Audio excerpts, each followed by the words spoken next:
Thank you very much. And today I'm honored to welcome Secretary General Stoltenberg back to the White House as we prepare for the upcoming NATO summit in July. That'll be both interesting and exciting.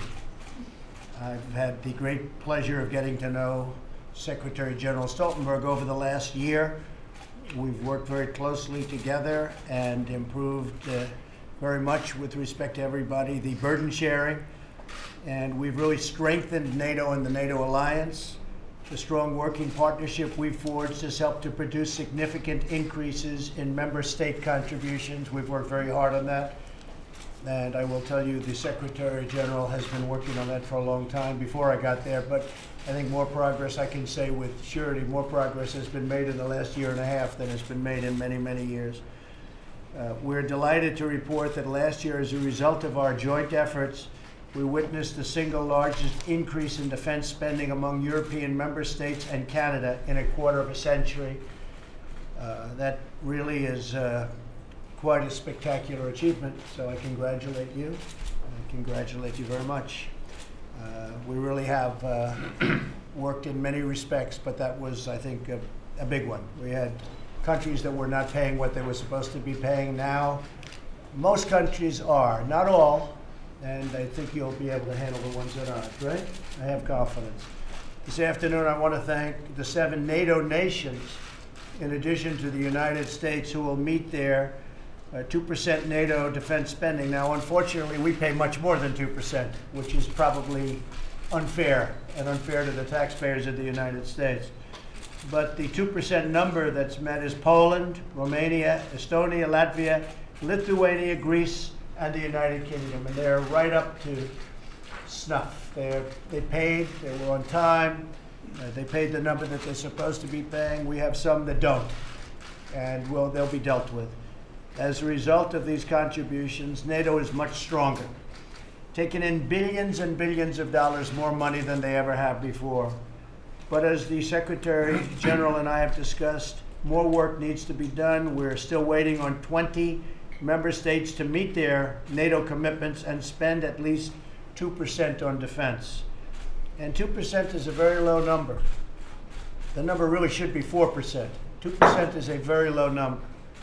In particular, Germany must demonstrate leadership in the alliance by addressing its long-standing shortfall in defense contributions. Germany has not contributed what it should be contributing, and it's a very big beneficiary, far bigger than the United States, frankly.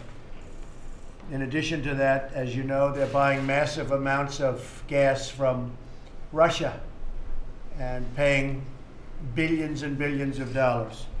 So I think that's something we'll be discussing later, and we'll be discussing that at our meeting and probably long before the meeting. We're going to successfully confront the full range of threats, and we're going to need every member state to honor its obligation. So as we've just said, some do and some don't. Today, the United States reaffirms our commitment to Article 5 and the Mutual Defense Pact. We renew our call on nations to demonstrate their commitment to the alliance through their actions, including by increasing their defense contributions under Article 3 requirement for preparedness and military capacity. Have to be prepared. Never know what's going to happen. I've also called on NATO to improve its counterterrorism capabilities. Since the founding of the alliance, terrorism has claimed more lives in NATO countries than any other security threat. Think of that. This was something that years ago wasn't even a subject.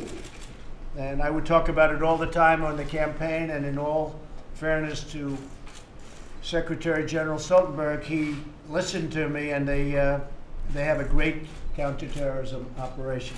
We appreciate that. I was therefore glad to see last May NATO adopted an action plan recommending the alliance to fight against terrorism, which is now becoming a fight all over the world, no matter where you go. Places that 10 and 20 years ago you wouldn't have even thought about it.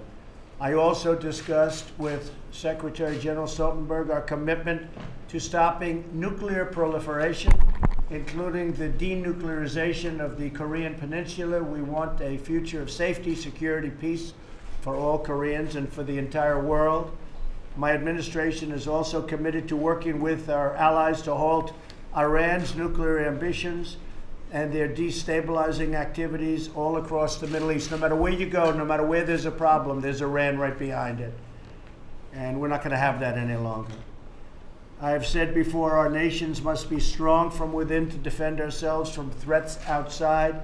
The strength of the NATO alliance does not depend on military might alone, but also the deep ties of history, culture, and tradition that have long united our civilization.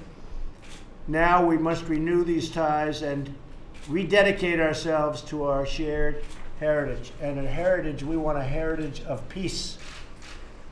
Strength, but peace. Strength, but peace. I want to thank you, Secretary General, for joining us at the White House. It's a great honor. And for working with us to fortify the NATO alliance, which has proudly stood for 7 decades as the bulwark of freedom, security, and prosperity. Together, we will make NATO and the NATO alliance stronger.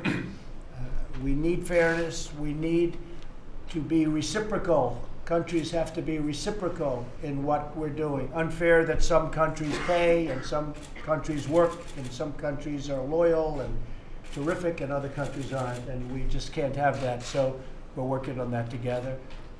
A great honor to be with you. Thank you very much. Thank you. Thank you so much, President, for hosting me and my delegation here at the White House. It's great to see you again. And in uncertain times, we need a strong NATO, so I would also like to thank you for your strong commitment to our alliance. Last time we met, your main message was that NATO had to do more in the fight against terrorism and more on defense spending. All NATO leaders agreed, and now we are delivering. We are stepping up our efforts in the fight against terrorism. In Afghanistan, where we are increasing the number of trainers and the support for the Afghan government, and also in Iraq, where we also plan to launch a new training mission at the summit, at the NATO summit in July. On defense spending, I would say that I agree with you. We have to do more, and I would like to thank you for your leadership. And it has really it is impacting allies, because all allies are now increasing defense spending. They're adding billions to their budgets. So your leadership on defense spending has really helped to make a difference, and that's something I thank you for. After years of decline, all allies have started to increase defense spending. No allies are cutting the budgets anymore, and more allies are at 2% of GDP for defense. But I also agree that we have to do more, so allies will continue to work on defense spending, because we need to invest more in our security when the world is more unpredictable as it is today. We also support your efforts to try to find a peaceful and negotiated solution to the crisis on the Korean Peninsula. The aim should be to denuclearize the Korean Peninsula, to make sure that there are no nuclear weapons there, and also to stop not only the development of nuclear weapons, but also the missile program. So therefore we support the initiative and their work for having a summit. We think it's important also to make sure that we still have pressure on North Korea, and North Korea has to seize this opportunity, this historic opportunity, to solve the crisis on the Korean Peninsula. So once again, thank you so much for your strong commitment to our alliance, and I look forward to continuing our discussion and to address these issues and many others. Thank you very much. Thank you. Mr. President? Sir, could you clarify the context of your use of the word animal yesterday in referring to some people who are in this country? It has nothing to do with this meeting, but I'm referring, and you know I'm referring to the MS-13 gangs that are coming in. And I was talking about the MS-13, and also, and if you look a little bit further on in the tape, you'll see that. So I'm actually surprised you're asking this question, because most people got it right. But I'm saying the MS-13, you don't have that where you come from. MS-13. These are animals. They're coming into our country, we're getting them out. They come in again, we're getting them out. We need strong immigration laws. We have the weakest laws in the entire world we have laws that are laughed at on immigration. So when the MS-13 comes in, when the other gang members come into our country, I refer to them as animals, and guess what? I always will. But we're getting them out by the thousands. But it's a big, dangerous job, and they're able, in some cases, to come back in, or new groups come in, also from the gangs. Thank you.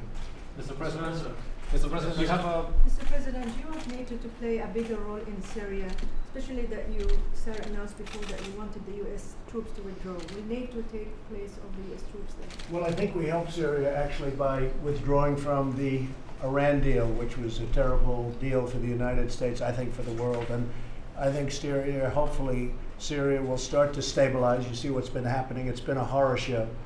And I have great respect for Syria and the people of Syria. These are great people.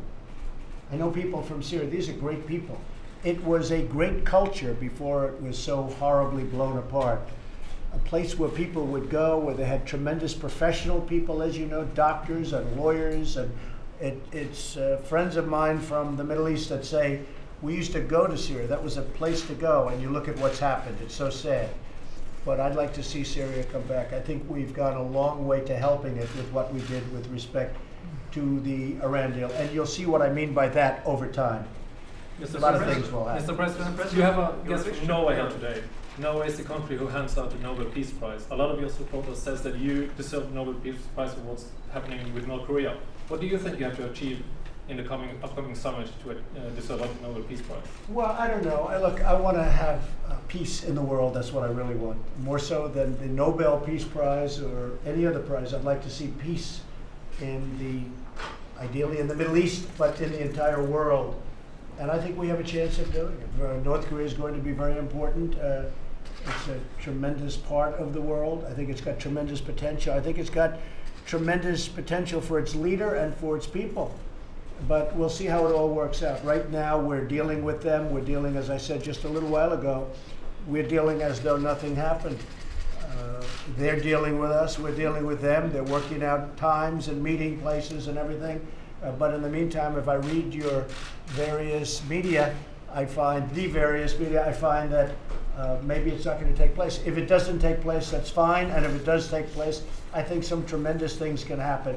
We'll see what happens. Do you think it's helped your case to pull the U.S. out of the Iran deal, a deal that countries like Germany, France, and Yeah, I Britain think it's a is great very thing that important? the U.S. is out of the Iran deal because it was a ridiculous deal for the U.S. and it's a ridiculous deal for the world. Mr. President, the President of the EU said yesterday about you, with defense like that, who needs enemies? How do you respond to Well, I that? could reverse that. Look, the European Union has been terrible to the United States on trade. They've been terrible to our workers. The European Union last year, we had a trade deficit of $151 billion. And I know Jean-Claude very well, and I know Donald very well, and I like them both, but they're very tough. And we never had anybody negotiating for us. And frankly, the European Union, outside of China and a couple of others, treats us on trade as badly as you can be treated. They have trade barriers. Our farmers aren't allowed, to a large extent, to sell their product into the European Union. It's very hard for us to sell our cars into the European Union. But the European Union, in this case Germany, has its Mercedes and its BMWs and its cars pouring into the United States with no barriers.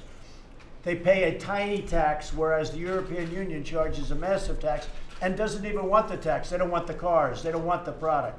So we lost $151 billion last year dealing with the European Union. So they can call me all sorts of names, and if I were them, I'd call me names also, because it's not going to happen any longer. Thank you very much, everybody. All right, time to go. Thank you. Everyone, it's time to Thank go. you. We're leaving. Please head out this door right now.